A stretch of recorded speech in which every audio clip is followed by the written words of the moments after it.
السلام علیکم۔ آج کی اس ویڈیو میں میں آپ کے ساتھ ہجرت مدینہ سے متعلق کچھ واقعات شیئر کروں گا۔ مثلا جب نبی کریم صلی اللہ علیہ وسلم مدینہ میں داخل ہوئے تو کس طرح مدینہ والوں نے آپ کا استقبال کیا اور سفر کے دوران کون سا واقعہ پیش آیا، اسلام کی پہلی مسجد کون سی ہے اور وہ کہاں پر ہے۔ ساتھ ہی ہم بات کریں گے کہ مسجد نبوی کی تعمیر کیسے ہوئی۔ یہ واقعہ سن 1490 کا ہے۔ نبی علیہ السلام اور حضرت ابوبکر صدیق رضی اللہ تعالیٰ عنہ غار ثور میں چھپے ہوئے تھے۔ کئی دن قریش مکہ آپ کو ڈھونڈتے رہے۔ جب وہ نبی علیہ السلام کو ڈھونڈنے میں ناکام رہے تو تھک ہار کر بیٹھ گئے۔ آخر ایک رات نبی علیہ السلام اور حضرت ابوبکر صدیق رضی اللہ تعالیٰ عنہ غار ثور سے باہر نکلے اور مدینہ کی طرف روانہ ہو گئے۔ غار ثور سے متعلق پورا واقعہ میں نے اپنی پچھلی ویڈیو میں بتایا ہے، آپ چاہیں تو اس ویڈیو کو دیکھ سکتے ہیں۔ حضور صلی اللہ علیہ وسلم رات کے وقت مکہ سے روانہ ہوئے تھے۔ سفر کے دوران جب سورج نکل آیا تو راستے میں ان کے قافلے کو کسی نے دیکھ لیا۔ وہ بھاگتا ہوا مکہ میں آیا۔ اس نے لوگوں کو اکٹھا کیا اور کہا کہ میں نے اس دشا میں 3 سواروں کو جاتے ہوئے دیکھا ہے۔ میرا خیال ہے کہ وہ محمد اور ان کے ساتھی تھے۔ سراقہ بن مالک ابن جوشم قریش مکہ کا ایک مشہور اور بہادر جنگجو تھا، وہ بھی وہاں پر موجود تھا۔ جب اس نے یہ باتیں سنی تو اس نے اس آدمی کو خاموش رہنے کا اشارہ کر دیا اور کہا، ہاں میں سمجھ گیا تم صحیح کہہ رہے ہو، لیکن وہ لوگ کوئی اور تھے جو آج شام کو یہاں سے روانہ ہوئے ہیں۔ اس نے ایسا اس لیے کہا کیونکہ وہ چاہتا تھا کہ میں اکیلا ہی جا کر محمد صلی اللہ علیہ وسلم کو لے آؤں۔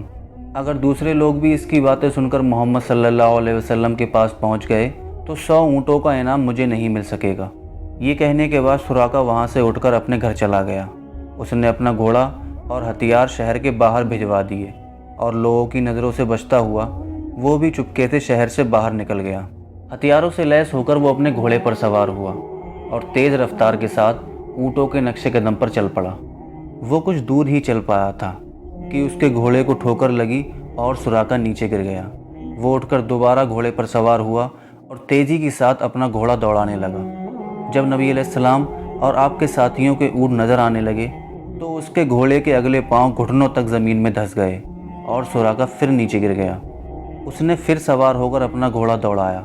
جب وہ نبی علیہ السلام کی سواری کے بالکل قریب پہنچ گیا تو اس بار اس کا گھوڑا پیٹ تک زمین میں دھس گیا۔ اس نے اپنے گھوڑے کو اٹھانے کی بہت کوشش کی لیکن وہ زمین سے اپنے پاؤں نہیں نکال سکا۔ بڑی مشکل سے جب گھوڑے نے کھڑے ہونے کی کوشش کی تو اس کے اگلے پاؤں سے ایک غبار اٹھا اور دھوئیں کی طرح آسمان کی طرف جانے لگا۔ یہ منظر دیکھ کر سراقہ خوفزدہ ہو گیا۔ اسے یقین ہو گیا کہ محمد صلی اللہ علیہ وسلم کو ہاتھ نہیں لگایا جا سکتا اور آپ کی دعوت غالب آ کر رہے گی۔ آخرکار اس نے خود حضور صلی اللہ علیہ وسلم کو پکارا اور کہا کہ آپ سے درخواست ہے، میری بات سن لیں۔ نبی پاک صلی اللہ علیہ وسلم نے اپنی سواری کو روک دیا۔ سراقہ قریب آیا اور بولا کہ میں آپ کو گرفتار کرنے کے لیے آیا تھا، لیکن اب میں واپس جاتا ہوں اور آپ سے معافی مانگتا ہوں۔ آپ مجھے امن کی ایک تحریر لکھ دیجئے اور معاف کر دیجئے، اور جو لوگ آپ کے پیچھے آ رہے ہیں میں ان کو اس طرف نہیں آنے دوں گا۔ نبی علیہ السلام نے عامر رضی اللہ تعالیٰ عنہ کو حکم دیا۔ انہوں نے امن نامہ لکھ کر سراقہ کو دے دیا اور اس کے بعد حضور صلی اللہ علیہ وسلم وہاں سے روانہ ہو گئے۔ سراقہ بھی وہاں سے واپس مکہ چلا گیا اور جو لوگ نبی علیہ السلام کا پیچھا کرتے ہوئے آ رہے تھے اس نے انہیں یہ کہہ کر واپس کر دیا کہ اس طرف ان کا کوئی سراغ نہیں ملا۔ یہی سراقہ بن مالک تھے جو فتح مکہ کے بعد مسلمان ہو گئے اور صحابی رسول ہونے کا شرف حاصل کیا۔ 8 دن کے سفر کے بعد نبی علیہ السلام قبا نام کی جگہ پر پہنچے۔ قبا مدینہ سے چند میل کے فاصلے پر ہی تھا اور مدینہ کا ایک محلہ ہی سمجھا جاتا تھا۔ وہاں قبیلہ بنی عمرو بن عوف کے لوگ آباد تھے جو مسلمان ہو چکے تھے۔ مکہ سے نبی علیہ السلام کی روانگی کی خبر کئی روز پہلے مدینہ پہنچ چکی تھی، اس لیے انصار مدینہ روزانہ صبح اٹھ کر مقام حرہ تک آتے اور دوپہر تک انتظار کرتے رہتے، لیکن دوپہر کی دھوپ اور گرمی کی وجہ سے واپس انہیں اپنے گھر جانا پڑتا۔ اسی طرح ایک دن دوپہر کا وقت تھا اور انصار مدینہ انتظار کرتے کرتے اپنے اپنے گھر چلے گئے تھے۔ اتفاق سے ایک یہودی اس وقت اپنے گھر کی چھت پر بیٹھا ہوا تھا۔ اس نے دور سے ایک چھوٹے سے قافلے کو آتے ہوئے دیکھا۔ اس کو گمان ہوا کہ یہی محمد صلی اللہ علیہ وسلم کا قافلہ ہے۔ جس کا مسلمان روزانہ انتظار کرتے ہیں۔ قافلوں کو دیکھ کر وہ یہودی ایک دم چلا اٹھا کہ اے عرب کے لوگوں، اے دوپہر کو آرام کرنے والوں، تمہارے سردار آ گئے ہیں جن کا تمہیں انتظار تھا۔ آواز سنتے ہی لوگ دوڑتے ہوئے اپنے گھروں سے باہر نکل آئے اور آپ صلی اللہ علیہ وسلم کا انتظار کرنے لگے۔ جب حضرت ابوبکر صدیق رضی اللہ تعالیٰ عنہ نے دیکھا کہ لوگ نبی علیہ السلام کے استقبال کے لیے آئے ہوئے ہیں تو وہ فوراً نبی علیہ السلام کے قریب آئے اور اپنی چادر سے آپ صلی اللہ علیہ وسلم پر سایہ کر دیا، جس سے کہ آقا اور خادم کی پہچان ہو سکے۔ نبی پاک صلی اللہ علیہ وسلم 8 ربیع الاول سن 1490 کو پیر کے دن قباء میں داخل ہوئے اور انصار مدینہ کی چھوٹی چھوٹی لڑکیاں آپ کے استقبال میں اشعار پڑھ رہی تھیں۔ کچھ دنوں کے بعد مولا علی رضی اللہ تعالیٰ عنہ بھی قباء پہنچ گئے۔ مولا علی رضی اللہ تعالیٰ عنہ مکہ سے مدینہ تک پیدل چل کر آئے تھے، اور جب تک حضور صلی اللہ علیہ وسلم غار ثور میں رہے تب تک مولا علی رضی اللہ تعالیٰ عنہ مکہ میں لوگوں کی امانتیں واپس کر رہے تھے جو نبی علیہ السلام کے پاس ان لوگوں نے رکھی ہوئی تھیں۔ اور جس دن نبی پاک صلی اللہ علیہ وسلم غار ثور سے مدینہ کی طرف روانہ ہوئے تھے، اسی دن مولا علی رضی اللہ تعالیٰ عنہ بھی مکہ سے مدینہ کی طرف روانہ ہوئے تھے۔ مولا علی رضی اللہ تعالیٰ عنہ اکیلے تھے، اس لیے وہ رات بھر چلتے اور دن میں کہیں چھپ کر بیٹھ جاتے۔ نبی علیہ السلام عام راستے سے بچتے ہوئے 8 دن میں قباء پہنچے تھے، اور مولا علی رضی اللہ تعالیٰ عنہ نبی علیہ السلام کے وہاں پہنچنے کے 3-4 دن کے بعد قباء پہنچے تھے۔ جتنے دن بھی نبی علیہ السلام وہاں رہے، لوگ آ کر آپ صلی اللہ علیہ وسلم کی زیارت کرتے اور آپ کے ارد گرد جمع رہتے۔ انہی دنوں میں نبی علیہ السلام نے وہاں ایک مسجد کی بنیاد رکھی۔ یہ اسلام میں بنائی گئی پہلی مسجد تھی، جسے ہم مسجد قباء کہتے ہیں، جو آج بھی موجود ہے۔ اس کے بعد نبی پاک صلی اللہ علیہ وسلم مدینہ میں داخل ہونے کے لیے قباء سے روانہ ہوئے، اور صحابہ اکرام بھی حضور صلی اللہ علیہ وسلم کے ساتھ پیدل چل کر مدینہ میں داخل ہوئے۔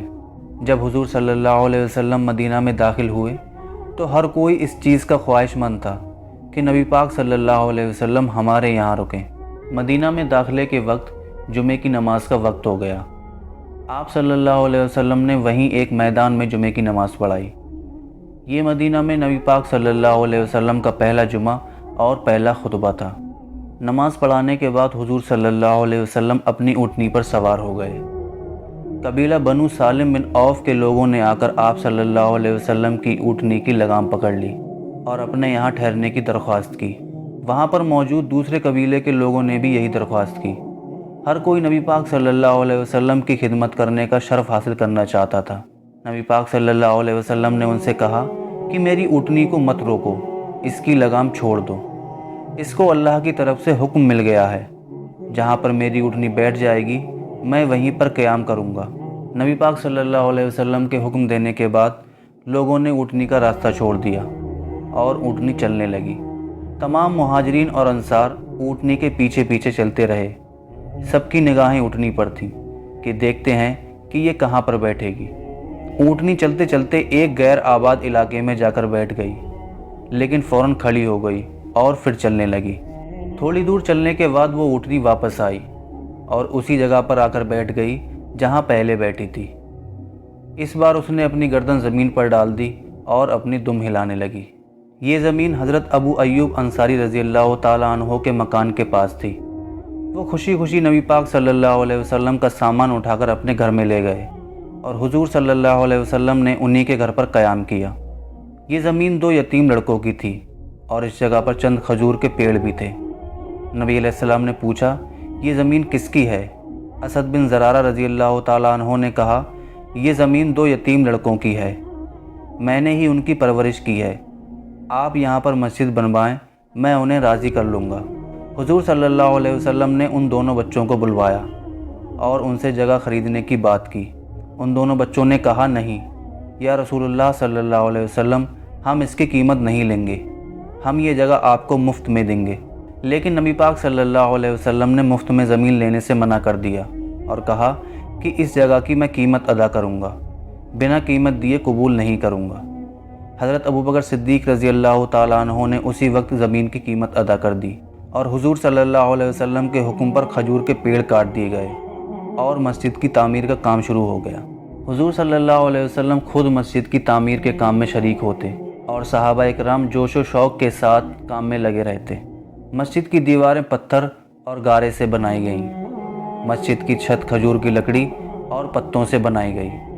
مسجد کے لیے نبی علیہ السلام بھی پتھر اٹھا کر لاتے اور دعا فرماتے کہ اے اللہ، اجر تو بس آخرت ہی کا ہے، بس تو مہاجرین اور انصار پر اپنی رحمت نازل فرما۔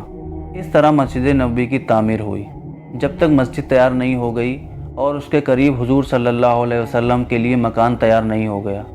اس وقت تک نبی علیہ السلام حضرت ابو ایوب انصاری رضی اللہ تعالیٰ عنہ کے گھر پر رہے۔